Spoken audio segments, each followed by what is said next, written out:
गलत प्रश्नोत्तर के पेपर छपाने वाले भाजपाई, पेपर लीक या सॉल्वर का जुगाड़ करने वाले भाजपाई, परीक्षा की तारीख टलवाने वाले भाजपाई, परीक्षा रद्द करने वाले भाजपाई, मूल्यांकन में कॉपी बदलने वाले भाजपाई, आरक्षण मारने वाले भाजपाई, रिजल्ट लटकाने वाले भाजपाई, भर्ती नौकरी कोर्ट में ले जाने वाले भाजपाई, कोर्ट में जानबूझ करके केस हार जाने वाले भाजपाई।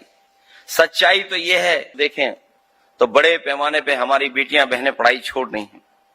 सोचिए, जब देश की आधी आबादी पढ़ेगी नहीं तो बढ़ेगी कैसे? कैसे देश की तरक्की में अपना योगदान दे पाएगा? इन सब के पीछे आज की शिक्षा की उपेक्षा ही कारण है। न केवल ये, बल्कि हम समय समय पर देखते हैं कि हमारे शिक्षकों पे किस किस तरह का दबाव डाला जाता है। टीचर्स को गैर शैक्षिक कार्यों में लगाने और उनके ऊपर अनावश्यक दबाव डालने से उनकी शिक्षा देने की योग्यता पर नकारात्मक प्रभाव पड़ रहा है। जिस मास्टर जी का हम भगवान का दर्जा देते हैं, आज वो बीएलओ बनकर घर घर घूम रहा है। कभी जनगणना, कभी पशु गणना, कभी चारा इकट्ठा करना, उसका फरमान आ जाता है। साल में 90 दिन वो बच्चों को नहीं, रजिस्टर को देखता है। फिर कहते हैं कि क्वालिटी क्यों नहीं है। जब गुरु का मनोबल ही तोड़ देंगे तो शिष्य का भविष्य क्या बचेगा?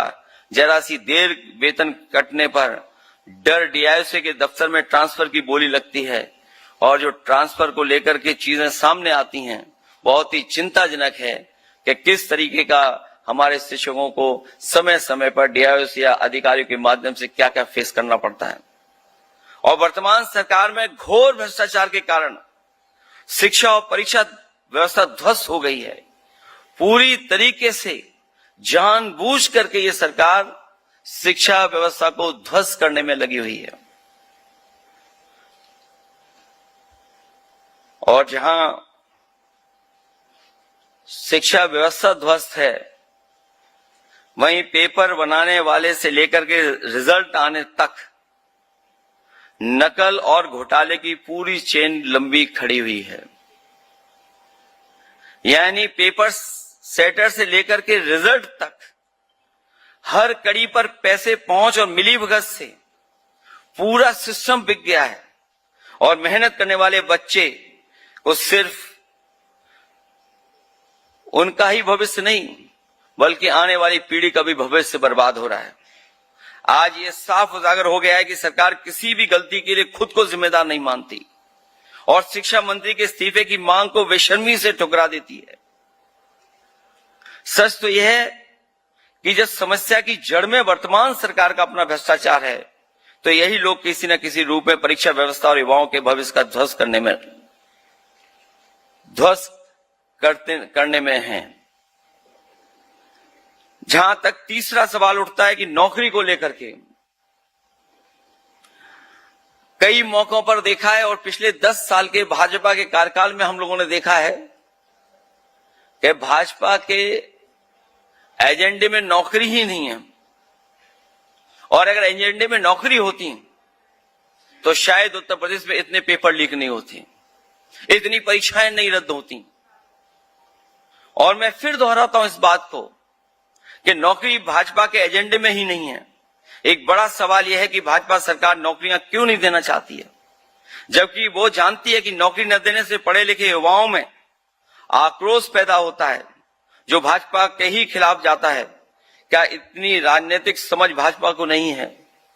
ये जानबूझ करके, ये जानते हुए भी कि युवा पीढ़ी आक्रोशित होगी, नाराज होगी, उन्हें राजनीतिक नुकसान हो सकता है, लेकिन उसके बावजूद भी नौकरी को लेकर के उनके बीच में कोई ऐसा ठोस योजना नहीं लेकर के आ रहे हैं। सच तो यह है कि भाजपा सब समझती है, सब जानती है। नौकरी न देने का फर्स्ट रीजन, पक्ष या कारण यह है कि भाजपाई के लिए पैसा कमाना युवाओं के भविष्य बनाने से ज्यादा जरूरी है, क्योंकि युवा तो चुनाव में ही अपना गुस्सा निकाल सकते हैं, जिसे भाजपाई सरकार ही हेरा फेरी से जीत लेने का मंसूबा पाले बैठे हैं। इसलिए ये युवाओं के पक्ष में कभी नहीं सोचते हैं, क्योंकि वो जानते हैं अगर नाराजगी भी होगी तो कई संस्थाएं उनके लिए काम करती हैं, और अगर नाराजगी से बोर्ड खिलाफ भी पड़ जाएगा तो कई बार हमें देखने को मिला है कि उनके तमाम संस्थाएं उनके साथ खड़े होकर के चुनावी परिणाम भी उनके पक्ष में कर देती हैं। नौकरी न देने का दूसरा रीजन ये भी है और पक्ष ये भी बनता है कि नौकरी में निश्चित वेतन देना होता है जिससे राजकोष से पैसा निकलता है, लेकिन उसमें वे भाजपाई कमीशन खोरी नहीं कर पाते हैं, इसलिए वो संविदा की बात करते हैं। क्योंकि अगर सरकारी नौकरी मिल जाएगी, बजट से पैसा सीधे उनके वेतन में जाएगा, अकाउंट में पहुंचेगा, तो शायद भारतीय जनता पार्टी की सरकार के लोग कमीशन नहीं पा पाएंगे, इसलिए संविदा को बढ़ाने का काम करते हैं। संविदा का मतलब अस्थायी नौकरी होता है या कहें नौकरियों में ठेकेदारी लागू करना होता है।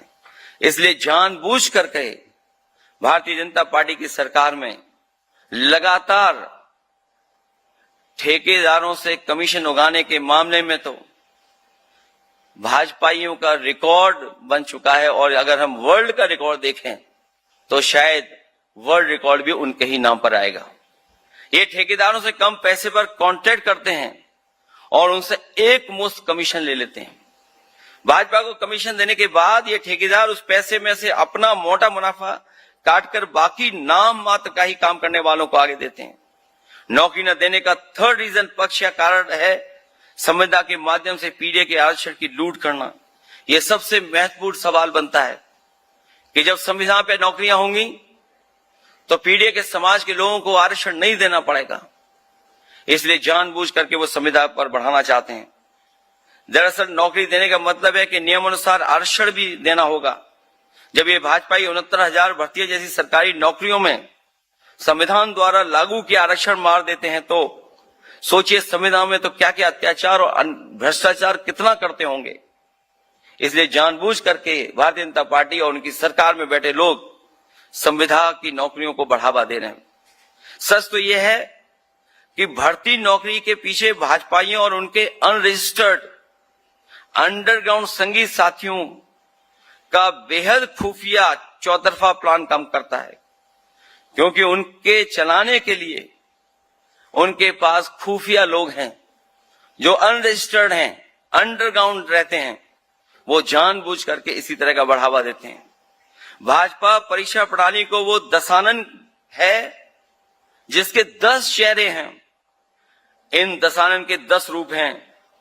परीक्षा प्रणाली में हेरफेर हेराफेरी करने वाले भाजपाई, गलत प्रश्नोत्तर के पेपर छपाने वाले भाजपाई, पेपर लीक या सॉल्वर का जुगाड़ करने वाले भाजपाई, परीक्षा की तारीख टलवाने वाले भाजपाई, परीक्षा रद्द करने वाले भाजपाई, मूल्यांकन में कॉपी बदलने वाले भाजपाई, आरक्षण मारने वाले भाजपाई, रिजल्ट लटकाने वाले भाजपाई, भर्ती नौकरी कोर्ट में ले जाने वाले भाजपाई, कोर्ट में जानबूझ करके केस हार जाने वाले भाजपाई। सच्चाई तो यह है इन सब के पीछे बहुत बड़ी साजिश काम कर रही है, जिसकी मंशा पीडीए समाज के 95% लोगों को 5% प्रभुत्वशाली लोगों के लिए श्रमिकों की मजदूरी की तरह उपलब्ध कराना है, वो भी कम से कम परिश्रमिक पर, जिससे कि उनका ज्यादा शोषण कर सकें। इसलिए मैं कहना चाहता हूं